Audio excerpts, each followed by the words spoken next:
Hi there, and welcome to another Lunch and Learn session sponsored by A.T. Still University's Information Technology Services Group. We're glad that you're with us for this Halloween week session broadcast from live stream. Stick with us and we'll have a little bit of fun at the end of the session. So we have some good material for this session. A little bit later we'll provide some hints on using PowerPoint. We've got some learning material on Google Drive. We have a good tip for managing your display, and then finally for our Mac users, we have a good tip on tutorial on providing a couple of different ways to do a screenshot, capturing a screenshot. So some good stuff. But our main topic for today is focusing on classroom technology. And here to discuss the changing role of the classroom is Dean Maag.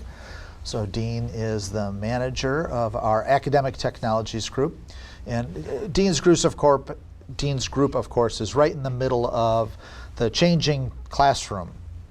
He has responsibilities for our Blackboard system, which we sometimes think of as an online tool, but really it's an important part of kind of hybrid classes as well. And then Dean's group is also responsible for designing, configuring, and maintaining all of the equipment in the classrooms. So Dean's background goes all the way back to the audio-visual type thing. How long have you been here? 16 years. 16 years. So Dean's just a wealth of information about what goes on with ATSU and certainly on the technology side. So welcome, Dean. Thanks. And then we also have joining us via Google Hangouts is Kelly Richardson. Kelly is currently an academic technology specialist in Dean's group, but she's with us for only a few more days, right, Kelly? So she's taken on a new position with SOMA and will be into some new projects, still technology related, but she'll be kind of focused on SOMA and helping them with some of the technology needs that they have. So Kelly will help us learn a little bit more about the classroom recording technology and Echo 360 and some tools that are related to that. So welcome, Kelly. Thank you. And then finally, we have with us several guests from KCOM's Educational Development Services Group. And they're going to help us talk a little bit about and discuss some things that KCOM is doing with online testing. So we have with us to my immediate right is Chris Lindley. And then in the middle, we have Teale Hocker. And then to the far right, for my right, is Alan Grove. So I really look forward to having the conversation with them. So welcome, guys. Thanks. Before we get into the first segment, I want to remind our viewers that we really want you to experiment with us and kind of participate in the system, in the session. So it's really easy. You can add your comments to what we call the chat room. And if you're on live stream, the chat window is just to the right of the video segment. And what we would ask you to do is, first of all, make sure that you're following A.T. Still University on live stream. So I think there's a button in the upper right-hand corner. If you click on that button, then follow us. And once you follow us, then just type in the chat area, your version of hello world or hi, I'm here or whatever, just to let us know that you're out there and let everyone else know that you're participating in the session. And then that also gives you some feedback as the place to ask questions. So we'll be monitoring questions from there. So I think with that, let's kind of get right into it. And we're going to start with Dean. And Dean, if you could just kind of give us a little overview of the classroom environment, kind of how many classrooms ATSU has overall on the different campuses, how big they are, what some of the uses are for them, whatnot. Well, thanks, Bryan.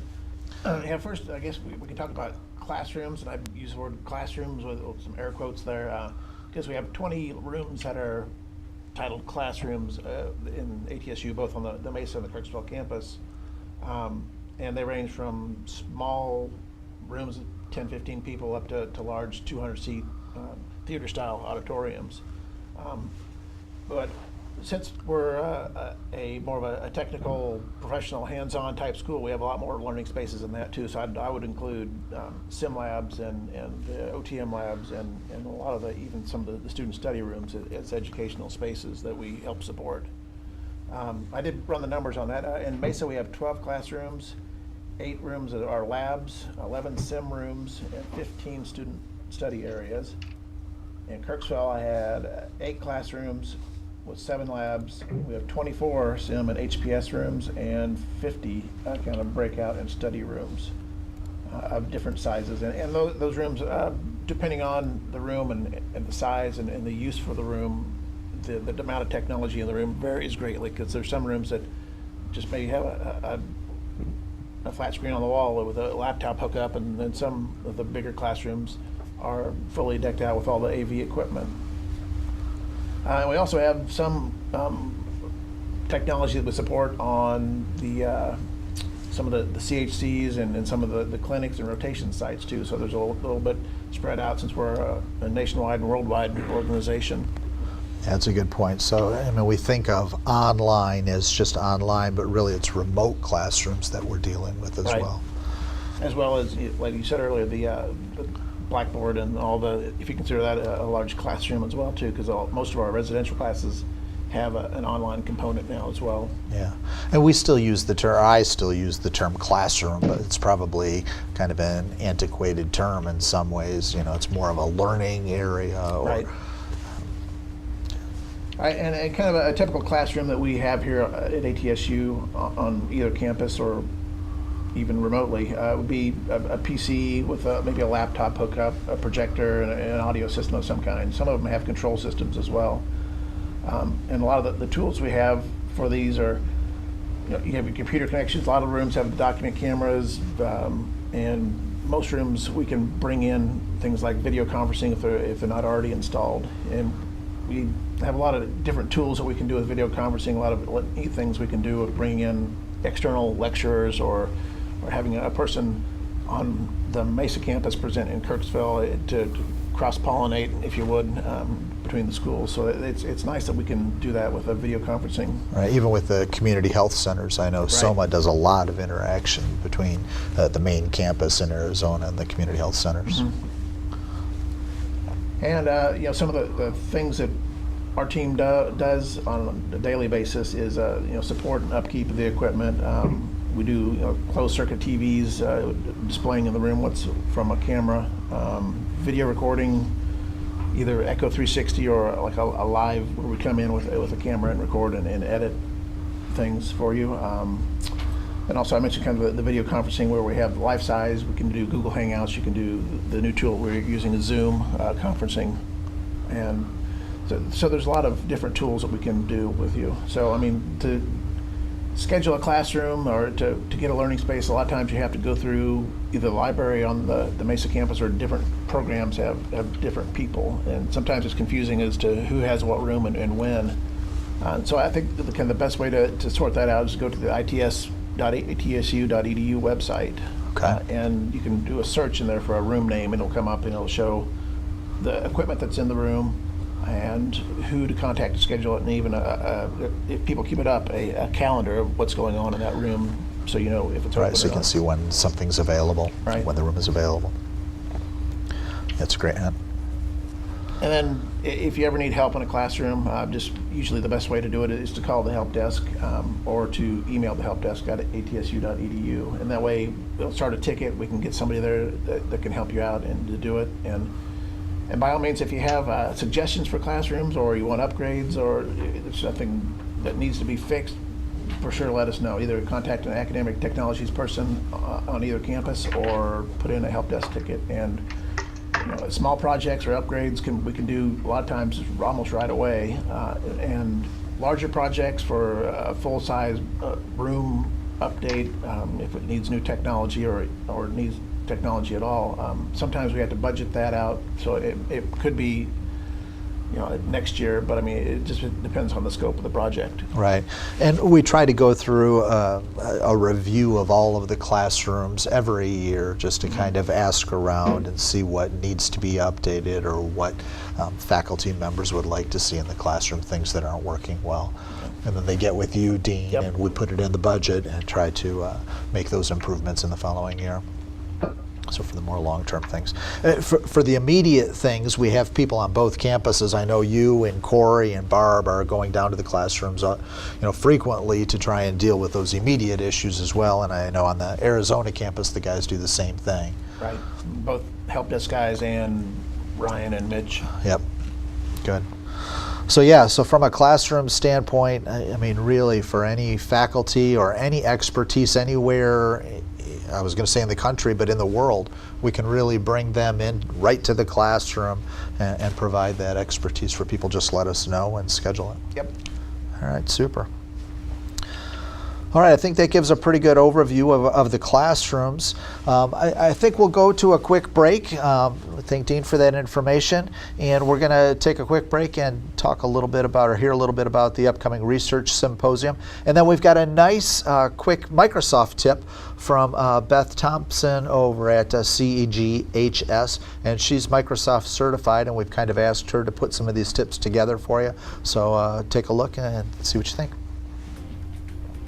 Don't miss the 6th Annual Interdisciplinary Biomedical Research Symposium, which encourages original inquiry and showcases meaningful scholarly research.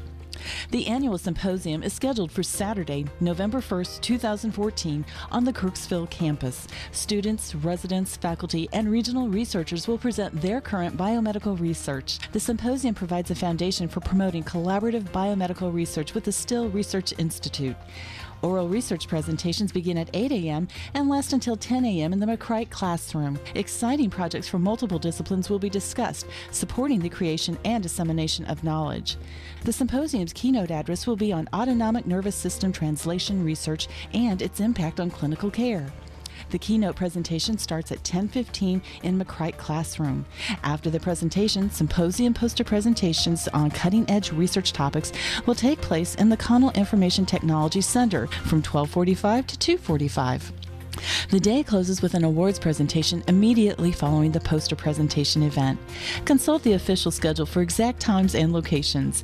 And don't miss the 6th Annual Interdisciplinary Biomedical Research Symposium, scheduled for Saturday, November 1st, 2014, on the Kirksville campus. Don't miss it.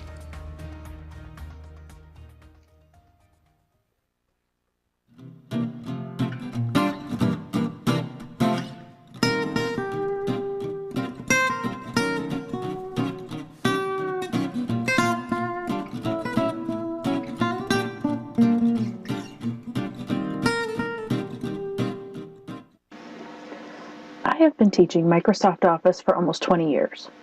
The one comment I always hear is, I don't know what I don't know. With these segments, I hope to show you some features that may make your jobs easier and more efficient. People often do not choose the right tool for the right job.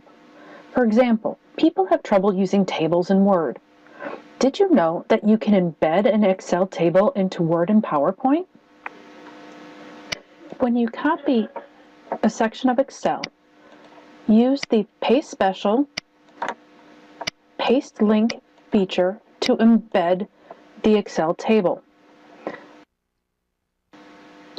If you need to edit the Excel, double-click on the section and Excel will open. When you edit it in Excel, the changes will automatically update in your Word document. Excel charts can also be copied and linked into Word or PowerPoint.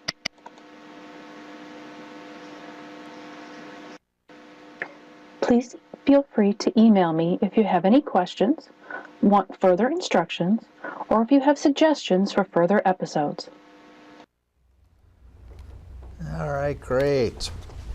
So now that we're back, I'm going to check in quick for questions. If anyone has questions, please post them in the chat. We'll take a look at them there.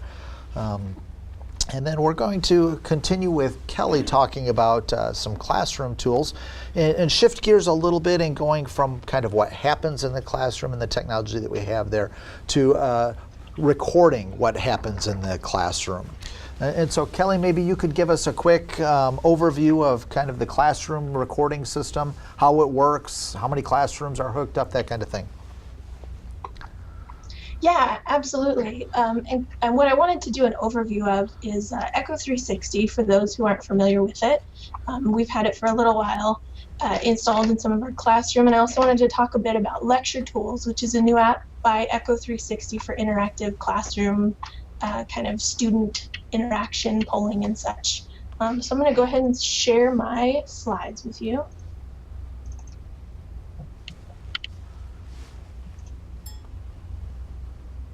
You see those okay? Yep, that looks good.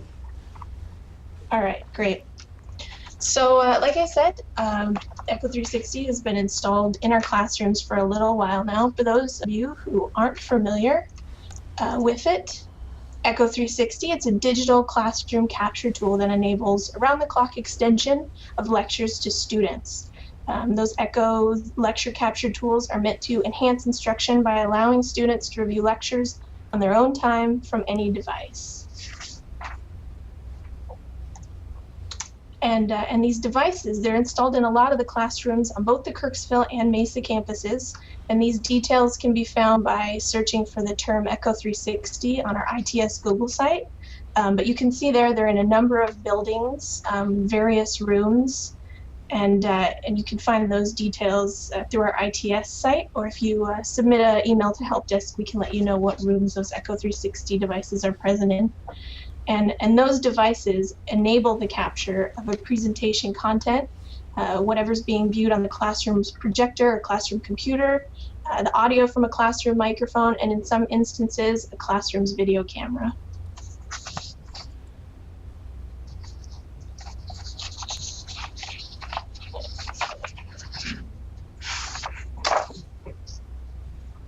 Hang on 1 second here. All right, and so the resulting captures that come from Echo 360, they can publish to a couple of different mediums. So Echo can be set to publish as a podcast, which is an audio-only MP3 file. It can be viewed and downloaded from a browser's QuickTime player. Also a vodcast, which is an M4V file that includes audio and content from the classroom's projector and can also be viewed and downloaded from QuickTime player within your browser. And the third option is the streaming media file, which is only viewable through a Flash-based Echo player, but it's not downloadable, it's only streamable. And these Echo captures, they can publish as any of these specific types of files or any combination of these three files. Now I want to talk a little bit about the Echo branded player. It's a Flash-based Echo player, and it provides some nice features that aren't available in the podcast or vodcast options. In the Echo player, a user can view a presentation slides and room camera feed in any desired layout, and each of those input windows can be adjusted for size.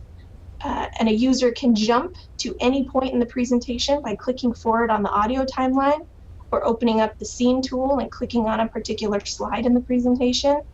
A user can also increase the audio speed to double time or decrease the speed to half of the original.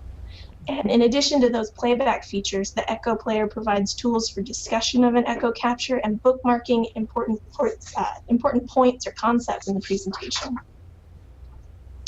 So the next slide here is just an example of what the Echo player looks like.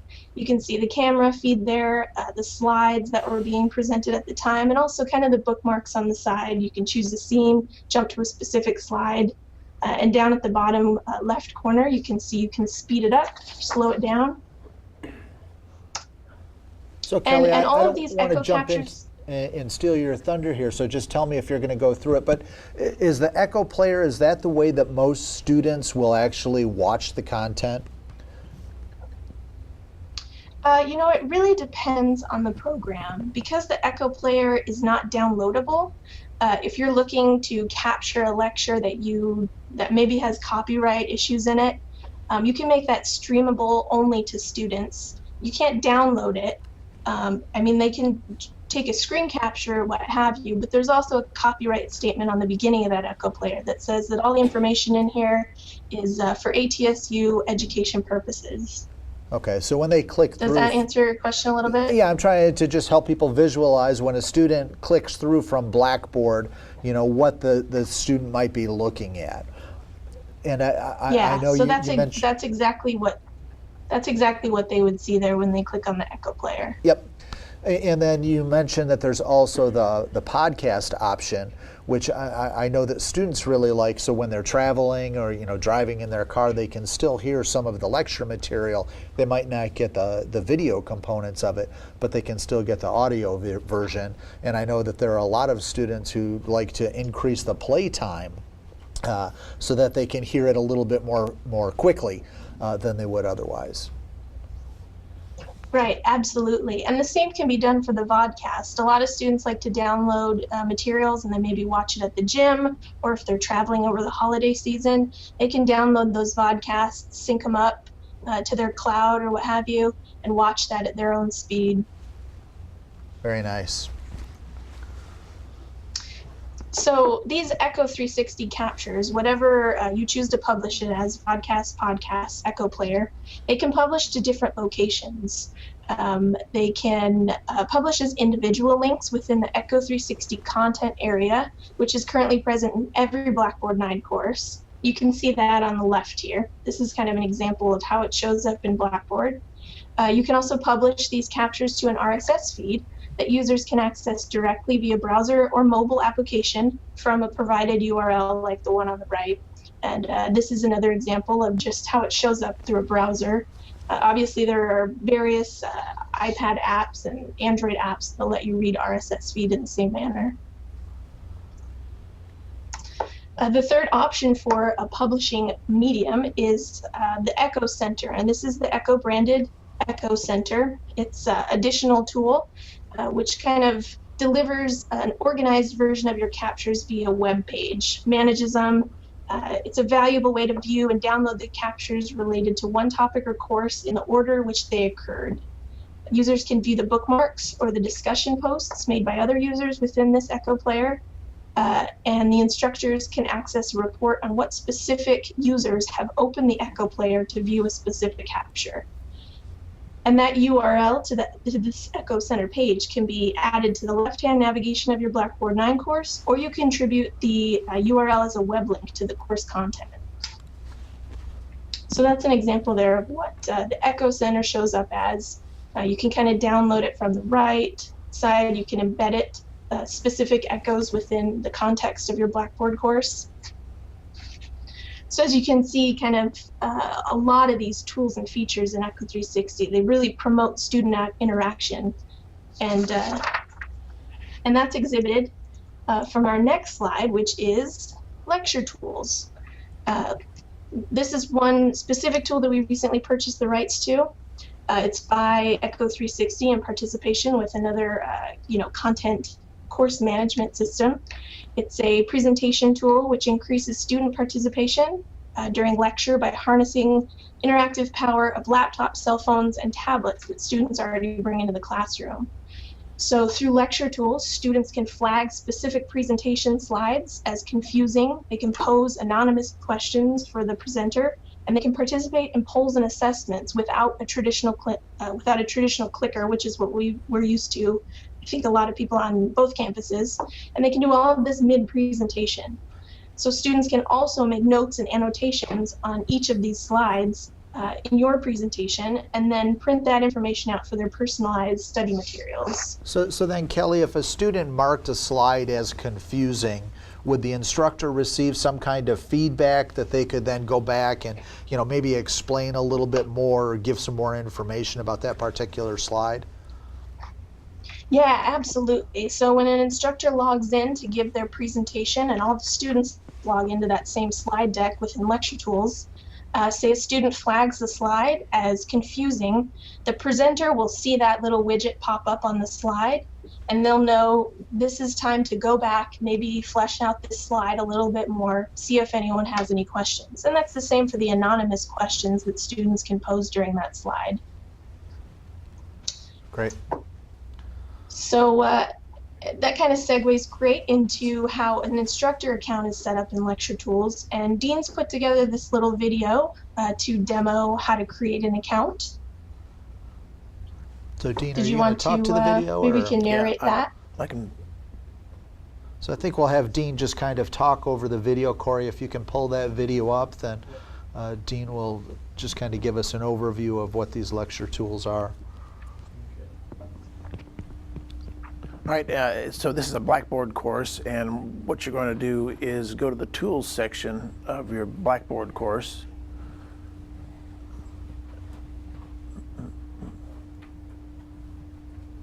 And we're not playing, Corey. Oh, okay. Sorry. There we go. So you're going to go to Tools and choose Lecture Tools from that list. And there you're going to go into the lecture tools. You can give it a name, give it a catchy title if you'd like, and go to description, and you can add whatever description you'd like for your students to see.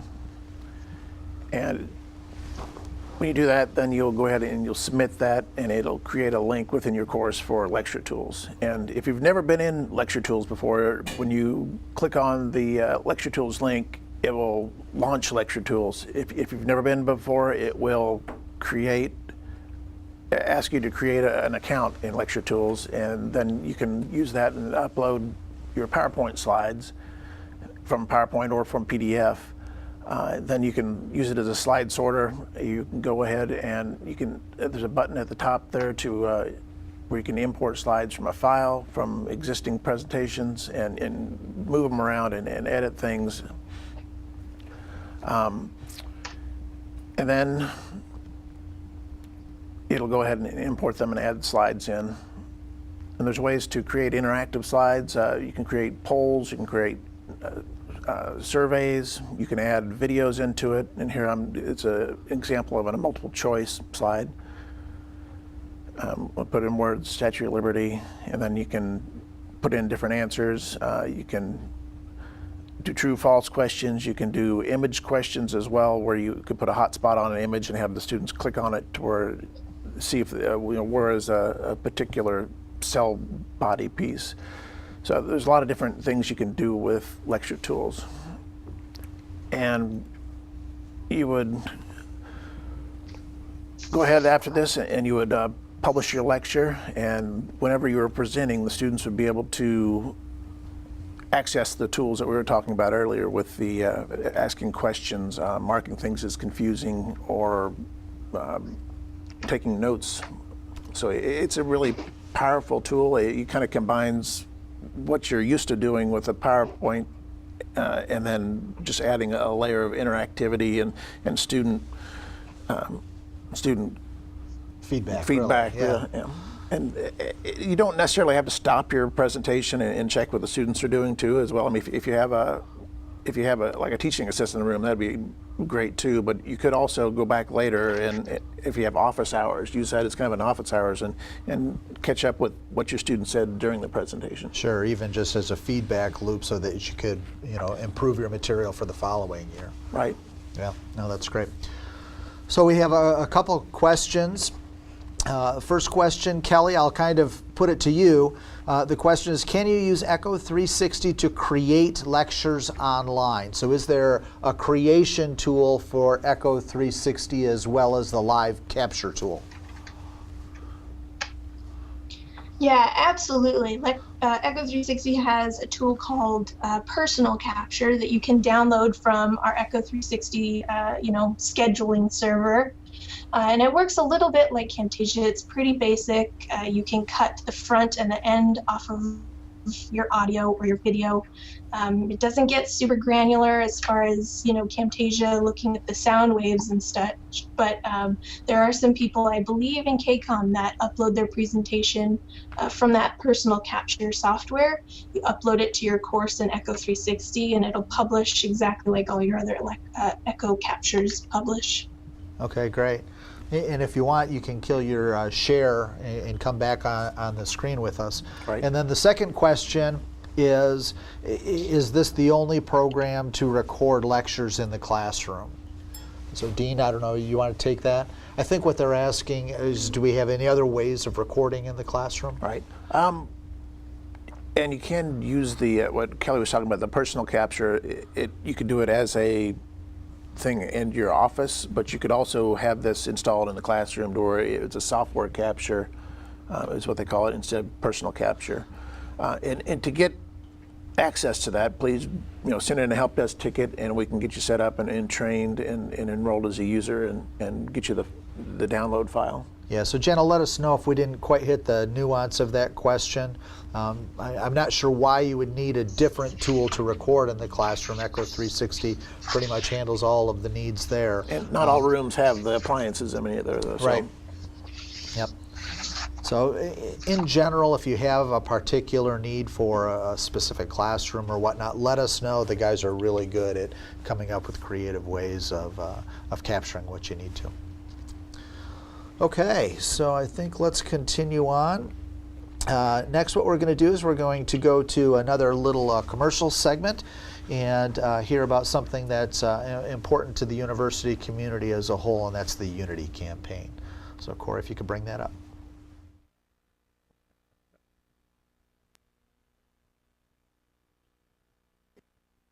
General fund, your school or department, scholarships, white coat, or another project that is close to your heart, every gift shows an important commitment to the university's mission, vision, and initiatives and strong belief in our future. Your support also plays a vital role when approaching outside funding sources, as many potential funders require we share the percentage of ATSU employees committed to the mission through their gifts.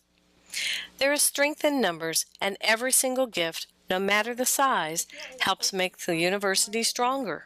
Please consider making a gift or pledge by going to the address shown on your screen, or you may contact the campus's development office. Thank you.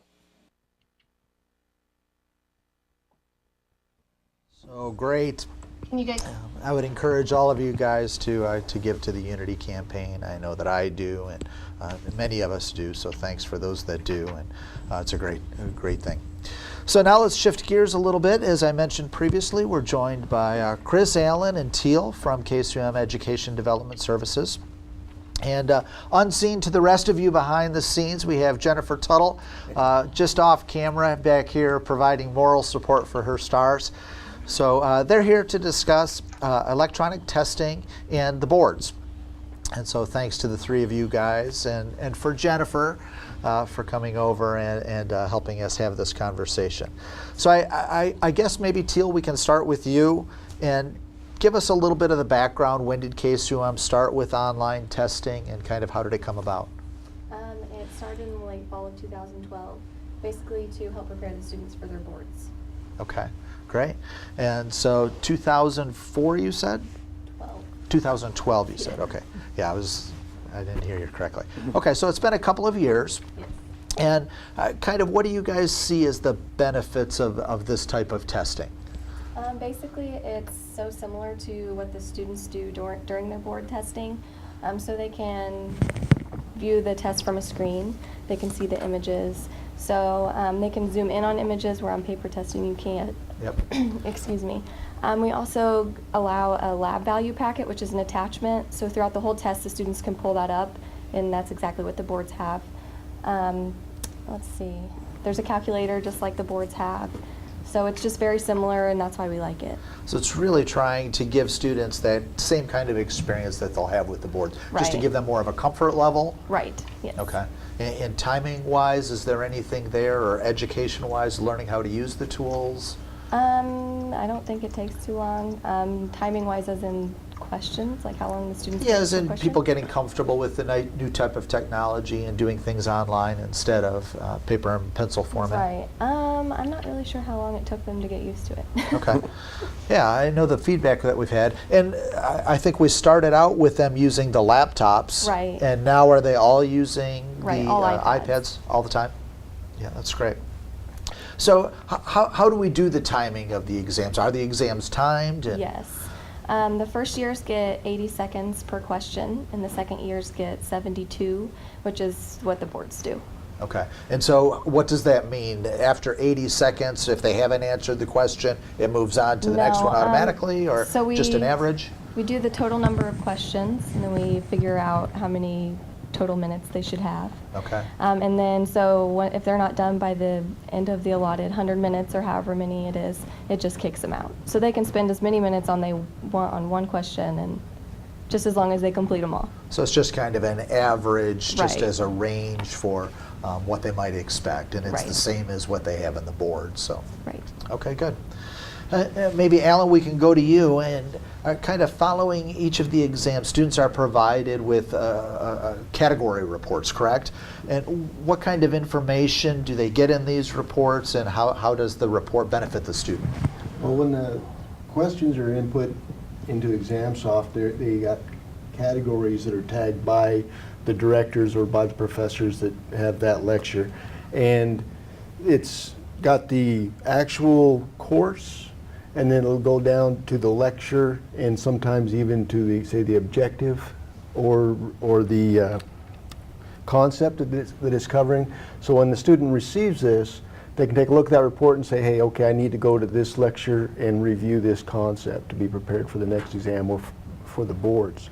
And on the other side of that, once the exam's done, we also get a report for the professors that shows them how the students overall did on that question, and they can take a look at it like, okay, maybe I need to cover this concept better, or maybe this question wasn't a great question and I need to make it better for the future. So those are the same types of statistics we used to see in the little bubble sheet types of testing. Correct. But now we get those reports and the reporting capability that goes back to the student. And it sounds like, are all of the questions categorized by course and objective, or just some of them? No, and that's our goal, and that's one of the things that we really push hard for, is not only are they tagged, but good accurate tags, so that gives the students information that they can use. Okay, good. And how quickly did the students get this information after the exam? Well, depending on how quickly we have to get it out, I mean, we've done it in less than 24 hours, but generally a day or two to get good, accurate information. Okay, good, good. Hey, Chris, maybe you can give us just a sense when the students are in, what types of technical issues do they encounter? What do they see? Well, when we did first start this on laptops, we ran into just a myriad of different hindrances and hurdles. And actually just this summer I went down and did an exam soft proctoring for the bar, and it was the Missouri bar, so there was 300 different types of computers in there. And I'm really glad we have a standard that, you know, there's only like 3 or 4 things that go bad now or go wrong, and we can usually fix it by shutting it off and turning it back on. And that's our main problem with it, is a lot of iPads will stay on forever and they get kind of bit rot. So after it's been on for like the entire time the students owned it, and they try and do something simple like activate guided access, the computer would ask just to be shut down for a minute so it can remember how to do that. And that's the main problem we run into now that we've gone to a standard where everybody's using the same piece of equipment essentially. But there's other things like ExamSoft wants to shut off any other program or app that you're running that might want to reach the internet, and I think they've got it fixed now, but not long ago we had a student who was almost finished with an exam and a Skype alarm went off, and yeah, that could be a little it told ExamSoft that she was trying to cheat. I mean, she wasn't. It wasn't anything like that, but it's like you're trying to access a camera during an exam. And so these things are better each and every semester. Yeah. But I mean, but that's great. That's really what you want the software to do, right? I mean, yeah, it to worked keep the way that it was improving. designed. Yeah. So the security is pretty good on using the tools. Right, exactly. I mean, we used to have real trouble getting it to hook back to the internet because it was so secure that it wouldn't open the door to put the test back up. But then they shut it off, turn it back on, it works again. So. Yeah, that's great. I know Teale mentioned that the students are using images and they can zoom and pinch and kind of maneuver. Any thoughts of using like audio or other tools so you could hear, heart sounds or lung sounds? I haven't done that in ExamSoft, but I've done that in Blackboard using the Respondus lockdown browser for like ultrasound videos and stuff like that are part of an exam. And with both of them, I think with ExamSoft, you can embed something like that either in the question or in one of the answer choices. My guess is it's probably not so much the technical issue, the tool would do it, but more the logistical issues. So, how would you'd have to have each student have headphones or something? Yeah. Right, and then it could be disrespectful or bother other people while they're trying to take the test, or he may be on one question and I may be on the other, and he can hear my audio, so. we don't do that right now. Yeah. So it's interesting to think about what the future might hold, though, as the hearing technology gets a little bit better. We can isolate students, or if they're online, and presumably there's no one else in the same room with them, the types of things that we can test now that it's automated. That's great. Anything else from you guys that you want to share on online testing? I assume, and I'm looking over at Jennifer, that you guys are pretty happy with the way that it's gone. Happier each and every test. Yeah. Makes life a little bit easier, hey? Good. Well, thanks for sharing that. So now we're going to shift gears once again, and we're going to go to our Break to Educate segment. And this is where we share some of the favorite tips, tools, and things that are kind of helpful for technology. So let's go to the Break to Educate.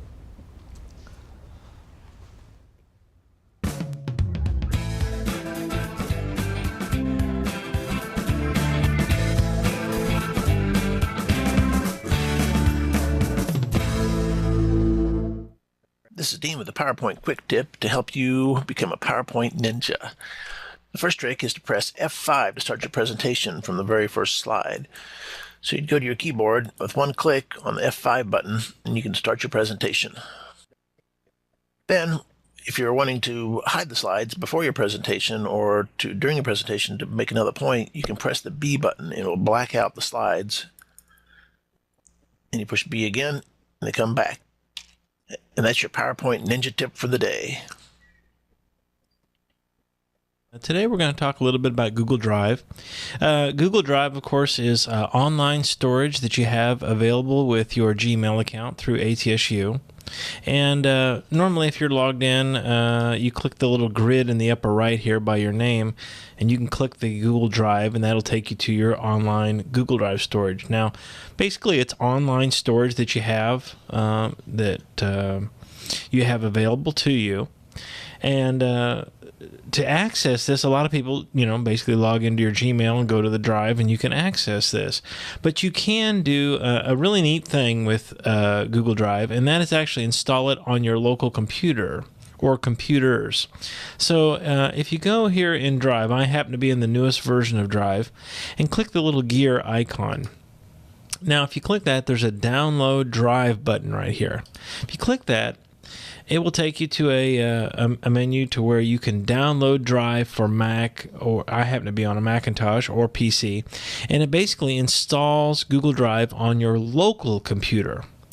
Now, what is really neat about this is it installs the Google Drive application on your local computer, and then it will synchronize those files with your Google Drive cloud.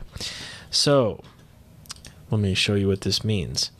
I have here in this window the Google Drive web app, and that's how most people get into Google Drive. But I also have the local app. If I click, I'm sorry, that's Dropbox. Let's go to Google Drive, and if I go to Open Google Drive folder, these files now are on my local computer. So it's a mirror copy of what's on my Google Drive online. So you can see here I have some Gmail PDFs and some different folders here. So if I was to move, let's say I was to take these PDF files and move these into my archive folder. Let me do that real quick here. All right. Now I'm doing that on my local computer. These files are on my local hard drive. All right. What that will do then is that will synchronize with my Google Drive online, and then it will move those files online into my archive folder that I've made on my Google Drive folder. And you notice here in the window, boom, they've moved. So what's really cool about this is the fact that you can use Google Drive for things other than Google Docs. A lot of people maybe don't like Google Docs, or maybe really want to use Microsoft Office. So that's not a problem. What you do is, if you have Word or Excel documents, you just save those into your Google Drive folder on your computer. Use your Office application. So here I'm in, let's say, Word. Okay, and I open this test document I have here up in my Word. Okay, so this is a test document I have in Word.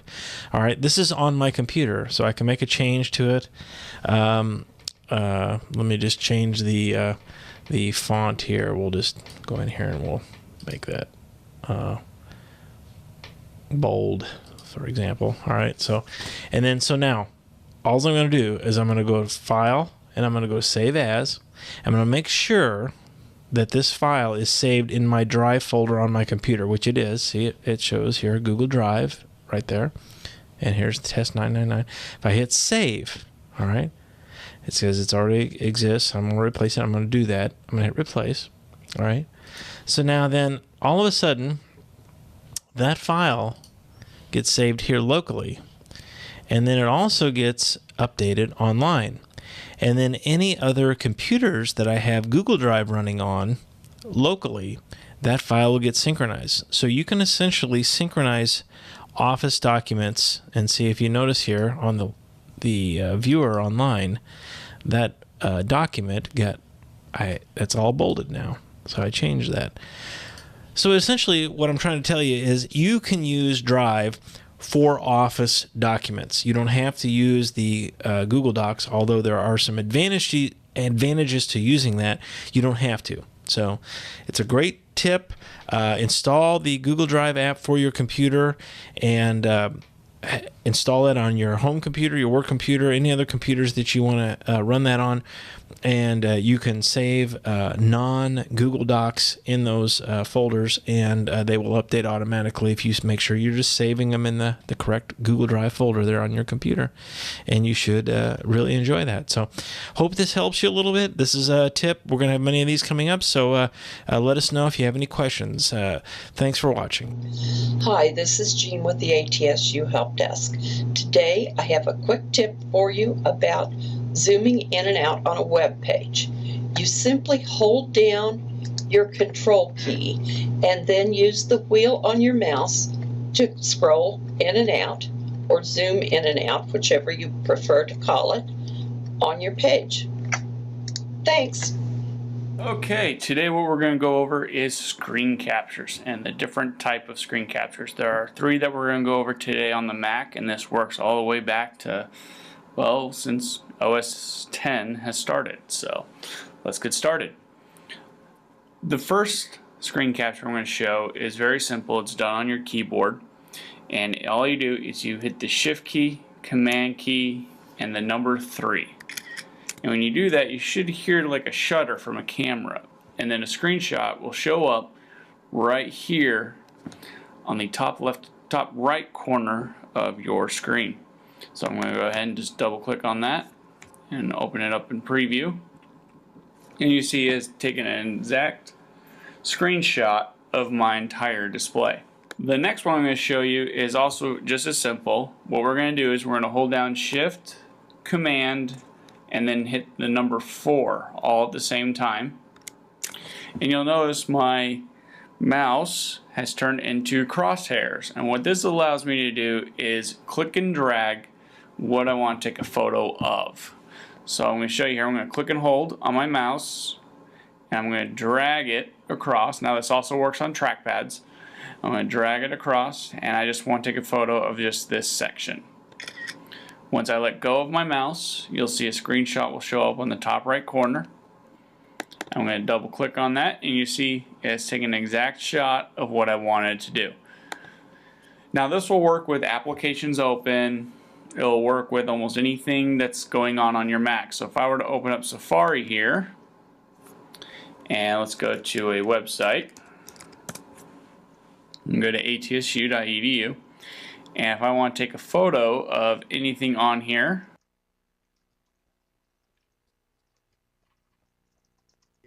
and say for instance I want to take a photo of this little bit of article, I'm going to hit Command, Shift, and the number 4, have my mouse turn the crosshairs, and I'm going to click and drag on my mouse and select what I want. I'm going to go ahead and quit out of Safari, and I'm going to double click on my image, and there is this small photo article that I took. The last one is very similar. Now the last screenshot I'm going to teach you is very similar to the last one. What we're going to do is we're going to hit Shift, Command and number 4 again. We're going to wait until we see the crosshairs, and what we're going to do is hit the space bar. And what this does, it creates a camera, and you'll see here, and what this allows me to do is take certain shots of the screen or windows or areas of the computer that I want specifically. And so if I move my camera over, you'll notice it will highlight this bar, or if I move the camera over the dock, it will highlight the dock. And what this will do, will just take a photo of the dock and nothing else. So I'm going to go ahead and click on the dock. I'm going to click down on my trackpad, and you'll see a picture shows up. And when I double click on this to open, you will see that on the bottom here it has taken only a photo of my dock. You notice that there's no background, there's no taskbar. Like the last one, it works in any application or any window that you have open. So I'm going to go ahead and open up Safari again. I'm going to minimize, I'm going to make this a little bit smaller, and say if I just want to take a photo of this specific, go to the Apple, this specific window, and I don't want anything else in the background. What I'm going to do is going to hit Shift Command 4 and then spacebar, and you'll notice that my Safari window is the only thing that's highlighted. And what I'm going to do now is I see the camera, I'm going to click on my trackpad, and it'll take a picture of that window. I'm going to double click on it, and there is specifically that Safari window I want to take a photo of. So it's a quick little trick on the Mac on how to take screenshots. Once again, the first one was Shift Command 3, Shift Command 4 to click and drag what you want to take a photo of, and Shift Command 4 and then press the space bar after that will let you select certain regions that you want. And that was a quick tutorial on Apple. Thank you very much. All right, and we're back. I want to thank everyone for joining us. So thanks to Dean Kelly out in Arizona, Teale, Chris, and Alan had to run to class. But thank you guys for joining us today and for the information you've shared. Thanks to the audience for joining us, and a big thank you to the production staff that kind of do things behind the scenes and help us learn what's possible. As we were kind of in the break, we were talking about some of the opportunities that there are for education using this kind of recording. So if you like the way that these sessions are set up and you see something that you can use in the classroom or even in your daily work at ATSU, please let us know. If you have a commercial or an event you want to promote, please let us know, and we'll run a little promo for it. And that's one of the objectives of these sessions, is to showcase that kind of thing. So our next Lunch and Learn session will put us back on our regular schedule. It'll be next Tuesday, November 4th, so a week from today. It'll be at 1 o'clock Missouri time. And since the time changes, it'll be at noon in Arizona. So we'll be joined by Dr. Dawn Altman and Dr. Kathy Adler, the Dean and Associate Dean at CGHS, so our newest moniker for SHM. So CGHS will be with us. And be sure to share your comments on the live stream. We'll also post the session to the ATSU YouTube channel, and you can comment there as well. Let us know whether these topics have been helpful and what other topics you'd like to hear about. So please have a good rest of the day. Have a happy Halloween. Hope you enjoyed it, and we'll see you next time.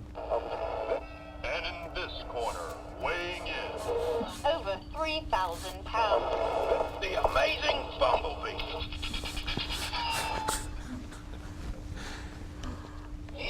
Trying to find the rat.